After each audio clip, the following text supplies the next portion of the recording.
जय हिंद दोस्तों, स्वागत है आप लोगों को हिंदुस्तान टेक्निकल रिसर्च सेंटर के एक्सट्रूजन प्रोसेस के लेक्चर सीरीज़ में। मैं आप लोगों का दोस्त एक्सट्रूजन प्रोसेस का वीडियो लेक्चर सीरीज स्टार्ट किया था, जिसमें मैं आप लोगों को एक्सट्रूजन प्रोसेस के इंट्रोडक्शन और एडवांटेज डिसएडवांटेज के बारे में बता दिया था, जिसमें मैं टाइप्स ऑफ एक्सट्रूडर को भी कवर कर दिया था। अब आगे हमारा जो वीडियो होगा ये स्क्रू एक्सट्रूडर पे होगा।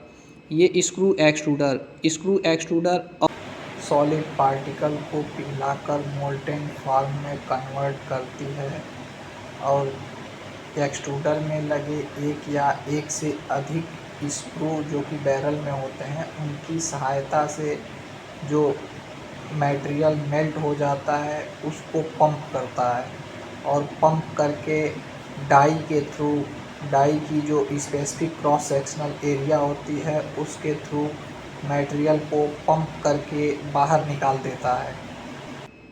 एक्सट्रूडर साइज और nominal inside dia of extruder barrel, जो बैरल की इनसाइड डायामीटर होती है उससे हम एक्सट्रूडर की साइज को डिसाइड करते हैं। फीड थ्रॉट क्या होता है? A hole through the barrel for the introduce material. Feed throat वो थ्रॉट होता है जहाँ से मटेरियल बैरल में इंट्रोड्यूस होता है, जहाँ से मटेरियल गिरता है। जब मैं टाइप्स ऑफ स्क्रू और स्क्रू के नॉमेनक्लेचर के बारे में बताऊंगा तो वहाँ पे मैं आप लोगों को ये बताऊंगा कि फीड थ्रॉट क्या होता है, क्योंकि ये स्क्रू का पार्ट होता है। तो बेसिकली जहाँ पे मटेरियल हॉपर से बैरल में जब इंट्रोड्यूस होता है तो जहाँ पे गिरता है मटेरियल उसी को फीड थ्रॉट बोलते हैं। स्क्रू फ्लाइट क्या होता है? Helical material thread of the screw. Extrusion process में जो स्क्रू यूज किया जाता है उस स्क्रू को ही एक स्पेसिफिक डेप्थ होती है जो कि एक एंगल पे होती है, हेलिकल होती है। जितनी डेप्थ होती है उसको ही हम स्क्रू की फ्लाइट बोलते हैं। ये स्क्रू के नॉमेनक्लेचर में आप लोगों को मैं फ़ोटो में दिखाऊंगा, जैसा कि आप लोग यहीं पे देख सकते हैं। ये फिगर में मैं आप लोगों को दिखाऊं तो आप लोग देख सकते हैं कि ये फीड थ्रॉट है, ये फीड थ्रॉट और यहाँ पे टॉर्पीडो लगा होता है। और ये जो स्क्रू की फ्लाइट है इसको स्क्रू की फ्लाइट बोलते हैं। ये स्क्रू की फ्लाइट है, इसकी जो डेप्थ होती है इसको फ्लाइट डेप्थ बोलते हैं। तो चलिए आगे हम अपने वीडियो को कंटिन्यू करते हैं। मैं उम्मीद करता हूँ कि ये चीज़ आप लोग को समझ में आया होगा। अगला जो ये टॉर्पीडो मैं दिखाया था, जो स्क्रू के एंड पे होता है जहाँ से मटेरियल डिस्चार्ज होता है, उसको हम टॉर्पीडो बोलते हैं। And inflated unlighted cylindrical piston of the screw at the discharging, जो लास्ट में स्क्रू के लास्ट में होता है उसको हम टॉर्पीडो बोलते हैं। रूट डायामीटर क्या होती है? स्क्रू की होल डायामीटर होती है। जो स्क्रू अपनी वी शेप में होती है, तो वी शेप में जो इसकी स्क्रू की जो फ्लाइट होती है वो फ्लाइट की डायामीटर, टॉप फ्लाइट से लेकर और बॉटम तक की जो डायामीटर होती है इसी को रूट डायामीटर बोलते हैं। हेलेक्स एंगल क्या होती है? हेलेक्स एंगल यह वह एंगल होती है जो स्क्रू की फ्लाइटों के बीच और उसके जो एक्सिस से लेते हैं, स्क्रू के एक्सिस और स्क्रू के फ्लाइट के बीच की जो एंगल होती है उसको हम हेलेक्स एंगल बोलते हैं। सर्जिंग क्या होता है? सर्जिंग जो आउटपुट में अगर कोई फ्लक्चुएशन हो रहा है एक्सट्रूजन प्रोसेस में तो उसको हम सर्जिंग बोलते हैं। ये टेक्निकल वर्ड हैं एक्सट्रूजन प्रोसेस के, जिनको मैं उम्मीद करता हूँ कि आप लोग याद रखेंगे। एक्सट्रूजन प्रोसेस में यूज होने वाला जो मोटर है उस मोटर के बारे में आइए जानते हैं। The drive turn the screw at a constant speed over a large speed range while supplying sufficient torque to process the polymer being used. जो स्क्रू होता है उसको एक कांस्टेंट स्पीड से रोटेट करना होता है, लेकिन उसको कांस्टेंट स्पीड से रोटेट करने के लिए स्पेसिफिक टॉर्क की रिक्वायरमेंट होती है। इस screw speed variation are directly proportional to throughput variation which change product dimension. जो स्क्रू की आरपीएम होती है वो डायरेक्टली प्रोपोर्शनल होती है जो प्रोडक्ट की डायमेंशन होती है उसके लिए। अगर स्क्रू की आरपीएम हम ज़्यादा कर दिए हैं तो हमारा प्रोडक्शन रेट बढ़ जाता है, बट अपने जो हमारे प्रोडक्ट के थिकनेस पे वेरिएशन आती है, जिसके लिए हमें ये स्पेसिफिक स्क्रू आरपीएम को मेंटेन करना होता है। Screw speed can be checked handled technometer to very the control panel reading. Screw की जो आरपीएम होती है वो टेक्नोमीटर से मापी जाती है। The most popular drive in large extruder is DC motor which connected to speed reducer that connect motor RPM to screw RPM. जो पॉपुलर मार्केट में जो मोटर यूज किए जाते हैं वो डीसी मोटर होते हैं जो कि स्पीड रिड्यूसर से कनेक्टेड होते हैं, और ये स्पीड रिड्यूसर मोटर के आरपीएम और स्क्रू के आरपीएम से कनेक्ट होता है। Quick change gear box and pulley with belt drive are use to transfer motor power to screw. Quick change जो गियर बॉक्स होती है इस गियर बॉक्स में, क्योंकि दो टाइप्स की गियर बॉक्स होती है जिसके बारे में मैं आगे आप लोगों को बताऊंगा। क्विक चेंज गियर बॉक्स में पुली और बेल्ट यूज होते हैं जो मोटर के पावर को स्क्रू पे ट्रांसफ़र करते हैं। Quick change gear box to connect motor RPM desired screw RPM. Quick change motor box जो होते हैं उसमें पुली और बेल्ट के जरिए स्क्रू के आरपीएम को हम एडजस्ट करते हैं। Changing the gear ratio modify screw speed range. जो गियर की रेशियो होती है उसको हम चेंज करके स्क्रू के आरपीएम या स्क्रू के स्पीड को हम मॉडिफाई कर सकते हैं। Thrust bearing box. Thrust bearing box क्या होती है? Thrust bearing box is located between screw shaft at the drive output shaft. Thrust bearing box जो होती है स्क्रू शाफ्ट और ड्राइव बेयरिंग शाफ्ट के बीच में लोकेटेड होती है। जैसा कि इस फोटो में आप लोग देख सकते हैं, ये थ्रस्ट बेयरिंग बॉक्स है। एक थ्रस्ट बेयरिंग बॉक्स का ये फ़ोटो है। ये स्क्रू है, ये टेपर्ड रोलर बेयरिंग है, ये ये स्लीव, यहाँ पे स्लीव लगा होता है, ये फिक्स्ड बेयरिंग हाउसिंग है। ये थ्रस्ट बेयरिंग बॉक्स का फ़ोटो है। चलिए आगे देखते हैं। As the extruder screw rotate, जैसे ही एक्सट्रूडर स्क्रू रोटेट होता है its turn to twist itself out of the extruder. जैसे ही स्क्रू एक्सट्रूडर रोटेट होता है वो ट्विस्ट होने के लिए एक फोर्स अप्लाई करता है, जिसको अगर फोर्स अप्लाई करता है तो उस जर्किंग को रोकने के लिए ही मैं आप लोगों को दिखाया टेपर्ड रोलर बियरिंग और फिक्स्ड बियरिंग लगी होती है। तो जो जर्किंग होती है रोटेशन से, जो इसमें रोटेशन के जरिए ट्विस्ट से जो वियर एंड टियर का चांस बनता है उसको सहन करने के लिए टेपर्ड रोलर बियरिंग लगी होती है। Thrust bearing load is directly proportional to head pressure and screw diameter. जो थ्रस्ट बियरिंग लोड होता है ये डायरेक्टली प्रोपोर्शनल होता है हेड प्रेशर और स्क्रू डायमीटर की। अगर डाई हेड पे जो प्रेशर होता है उस प्रेशर को इंक्रीज होती है, या अगर थ्रस्ट बियरिंग पे लोड बढ़ता है तो डाई हेड पे प्रेशर और स्क्रू की डायमीटर ज़्यादा होने की वजह से बढ़ता है। In single screw extruder usually ball and roller bearing are used. Single screw extruder में normally ball bearing and roller bearing का ही यूज होता है। ये बेसिकली इसका काम होता है hold the screw and protect it from radial and axial load.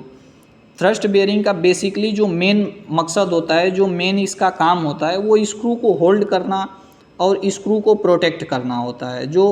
जो स्क्रू पे रेडियल और एक्सियल लोड जो अप्लाई होते हैं इनसे प्रोटेक्ट करना होता है इनका काम।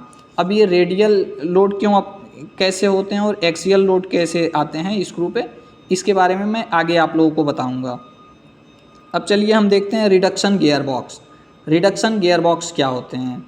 Reduction gear box using principle of differential in area to reduce speed. Reduction gear box जो होते हैं स्क्रू के स्पीड को कम करने के लिए ये यूज किए जाते हैं to reduce and control the speed of screw. Reduction gear box जो होते हैं the range of screw rotation speed is 10 to 200 RPM for single screw extruder and for multi screw extruder it is 50 RPM। Single screw extruder के लिए जो हमारी RPM required होती है screw की वो 10 से लेके 200 रोटेशन पर मिनट की हमें रिक्वायरमेंट होती है। जबकि हम मल्टी स्क्रू एक्सट्रूडर की अगर बात करें तो उसमें देखें तो 50 RPM तक की हमें रिक्वायरमेंट होती है स्क्रू एक्सट्रूडर की। In general electric motor have minimum speed 1440 RPM. सामान्यतः जो हमारे इलेक्ट्रिक मोटर आते हैं उनकी जो आरपीएम होती है वो 1440 आरपीएम होती है। So it is necessary to build a higher ratio reduction gear box into machine drive. इसके लिए रिडक्शन गियर बॉक्स को हमें लगाना बहुत ही ज़रूरी होता है, क्योंकि हमारी जो सिंगल स्क्रू एक्सट्रूडर के आरपीएम की रिक्वायरमेंट है वो 10 से लेके 200 आरपीएम की ज़रूरत है, और मल्टी स्क्रू में हमें 50 आरपीएम की रिक्वायरमेंट है। जबकि जो हमारे मोटर लगे हैं उस मोटर की जो आरपीएम है वो 1440 आरपीएम है। तो उसको कम करने के लिए, जैसा कि मैं आप लोगों को फ़ोटो में दिखा पाऊँ, ये जो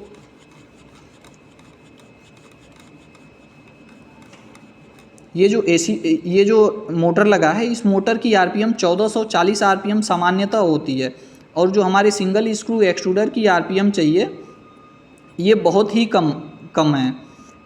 तो इसके लिए इस आरपीएम को मेंटेन करने के लिए यहाँ हमारे रिडक्शन गियर बॉक्स लगे होते हैं। ये रिडक्शन गियर होता है, नहीं तो हमारे स्क्रू टूट जाएंगे और हमारा प्रोडक्शन प्रॉपर नहीं आएगा। A common form of reduction gear box for extruder up to 50 और 100 mm in diameter inward a wheel of standard design which is easily built into the machine। जो एक्सट्रूडर के reduction gear box होते हैं उनकी जो diameter होती है वो सामान्यतः 50 से 100 mm डायमीटर की होती है। जो वार्म और व्हील टाइप जो रिडक्शन गियर बॉक्स यूज किए जाते हैं, जो गियर बॉक्स सिस्टम होते हैं ये सामान्यतः गियर बॉक्स सिस्टम में 2 गियर होते हैं। एक ड्राइवर गियर होता है और दूसरा ड्रिवन गियर होता है।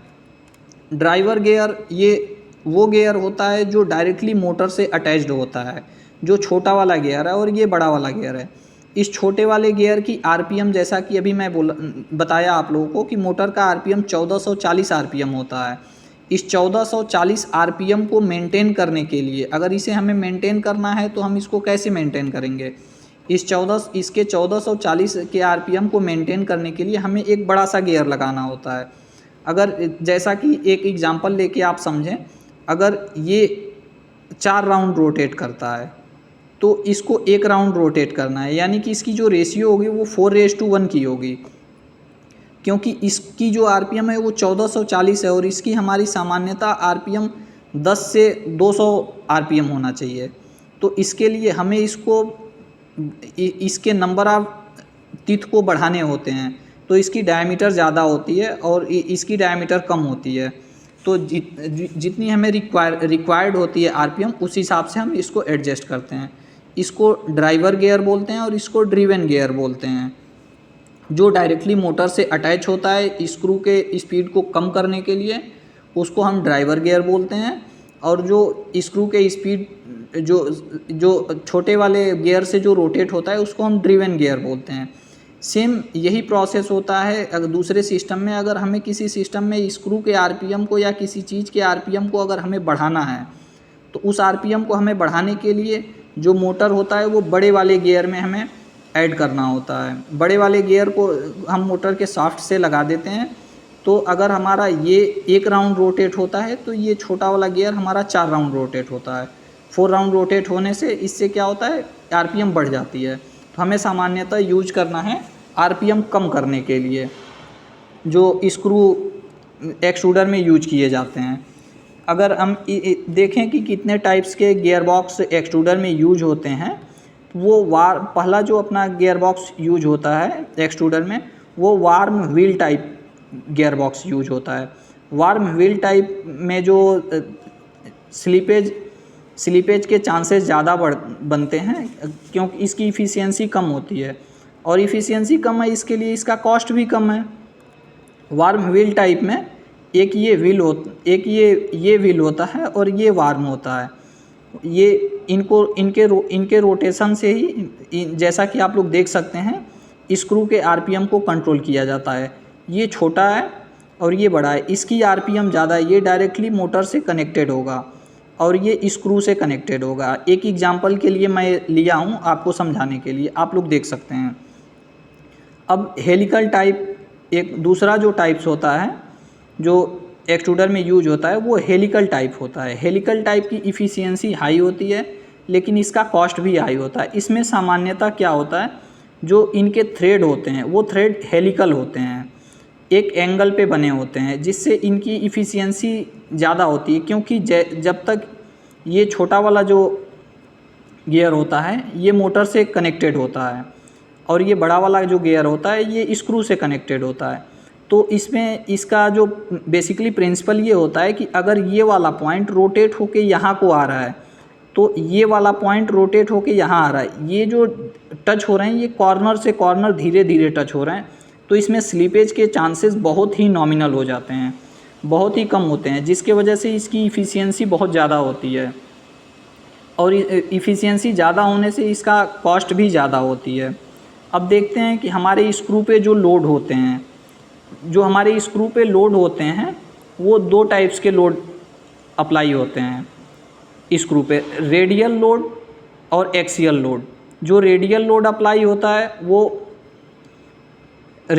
स्क्रू के रोटेशन से जो लोड अप्लाई होता है उसको रेडियल लोड बोलते हैं, और एक्सियल लोड जो अप्लाई होता है वो स्किन पैक से जो लोड अप्लाई होता है, जो स्किन पैक से लोड अप्लाई होता है, क्योंकि मटेरियल के फ्लो में वो एक बाधा उत्पन्न करता है, तो उससे जो स्क्रू पे लोड अप्लाई होता है उसको एक्सियल लोड बोलते हैं।